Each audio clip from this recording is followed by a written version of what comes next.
Attention Deficit Hyperactivity Disorder, ADHD, kundizzjoni psikjatrika li tibda fit-tfal qabel l-età ta' 7 snin iżda tiżviluppa anke fl-adulti. Din il-kundizzjoni tirriżulta f'imġiba qalila u impulsività u tfal li jbagħtu minnha isibuha diffiċli biex jikkonċentraw u jitalmu kif suppost. L-unika mediċina approvata mill-Gvern biex tingħata b'xejn lil dawn il-pazjenti hija ir-Ritalin. Għalkemm hija mediċina tajba, ir-Ritalin qed tpoġġi lil ħafna tfal fi żvantaġġ għaliex tittieħed kull 4 sigħat u għalhekk it-tfal qed jinħarġu mill-klassi tal-iskola f'nofs lezzjoni biex jieħdu l-mediċina.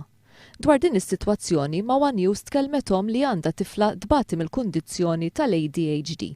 Tieħed pereżempju tieħu fis-6 u nofs ta' filgħodu għax għandek 4 sigħat u l-problema tagħha tar-Ritalin qiegħda hawn li ddum taħdem 4 sigħat biss.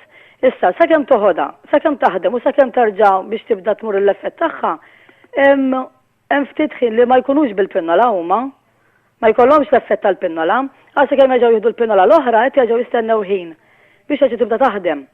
Din is-sitwazzjoni qed tiġri għaliex il-Gvern ma approvax mediċina oħra fil-formularju tiegħu, il-Concerta, li b'differenza mir-Ritalin tingħata biss darba filgħodu mill-ġenituri stess qabel it-tfal imorru l-iskola.